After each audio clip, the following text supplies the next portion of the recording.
Hello guys, welcome back to my channel तिल पर है वीडियो। चलिए आज पढ़ेंगे राख की रस्सी। चलिए स्टार्ट करते हैं। लोनपो गार तिब्बत के 32वें राज्य सोनगप सेनगपो के मंत्री थे। वह अपनी चालाकी और होशियार जवाबों के लिए दूर दूर तक मशहूर थे। कोई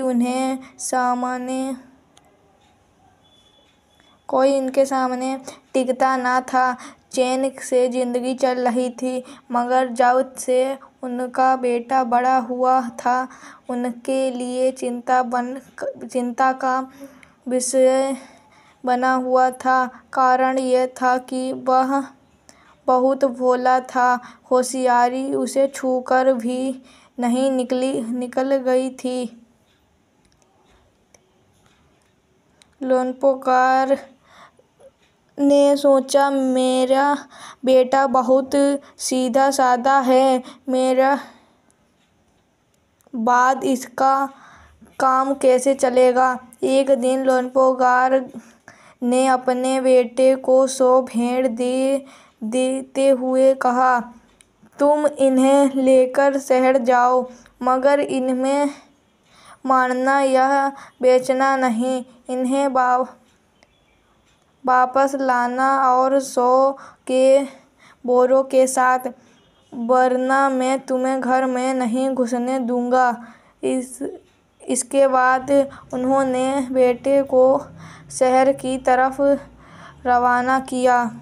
लोनपो गार का बेटा शहर पहुंच गया, मगर इतने बोरे जो खरीदने के लिए उसके पास पैसे कहाँ थे।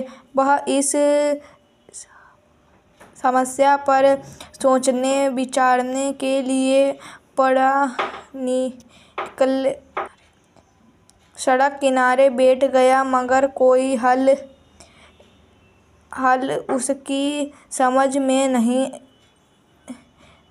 आ रहा था। वह बहुत दुखी था। तभी एक लड़की उसके सामने आ खड़ी हुई।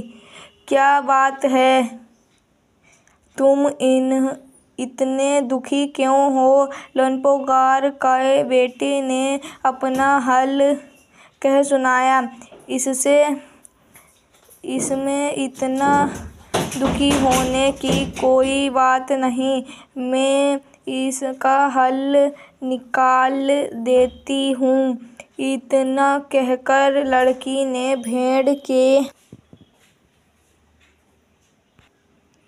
बाल उतारे और उन्हें बाजार में बेच दिया। जो रुपए मिले उनसे जौ के 100 बोरे खरीदकर उसे घर वापस भेज दिया। लोनपो गार के बेटे को लगा कि उसके पिता बहुत खुश होंगे, मगर उसकी प्रवृत्ति पर उन्होंने ध्यान नहीं दिया।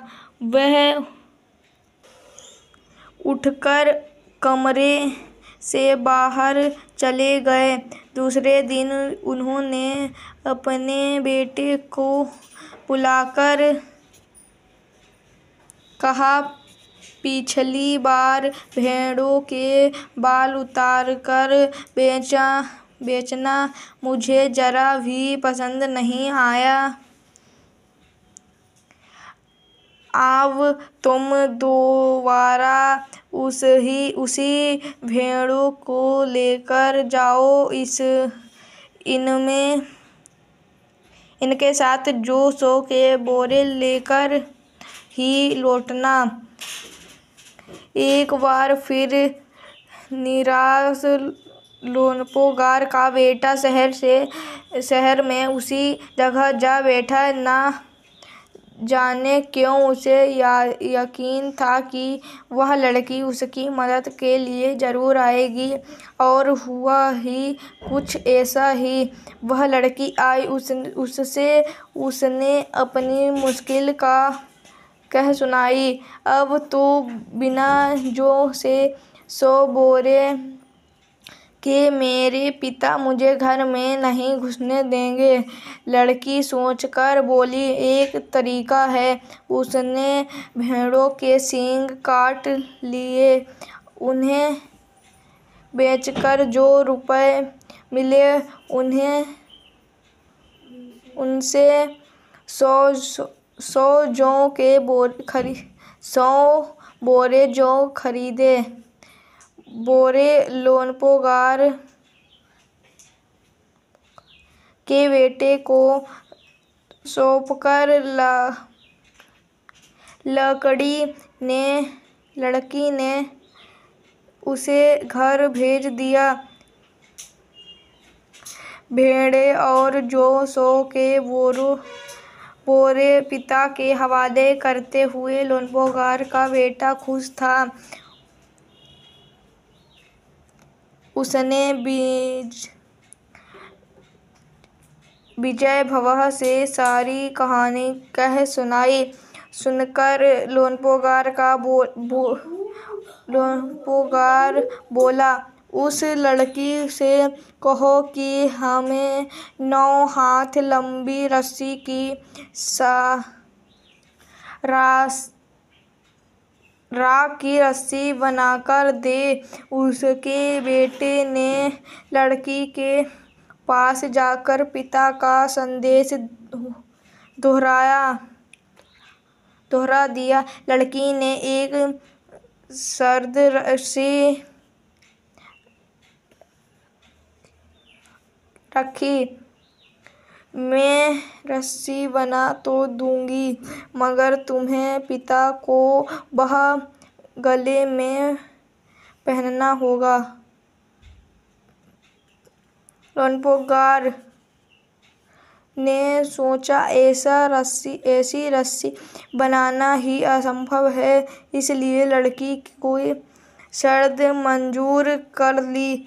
अगले दिन लड़की ने 9 हाथ लंबी रस्सी ली। उसे पत्थर के सिल पर रखा और जला दी। रस्सी जल गई, मगर रस्सी के कारण की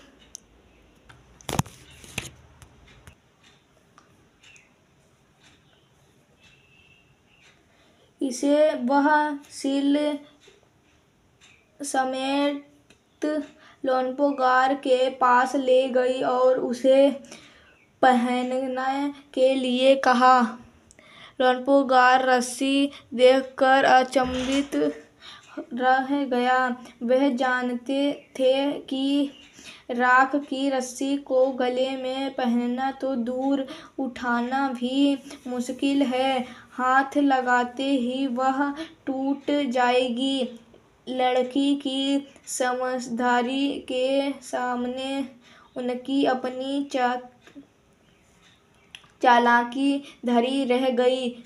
बिना वक्त गंवाए लोनपोगार ने अपने बेटे की शादी का प्रस्ताव लड़की के सामने रख दिया।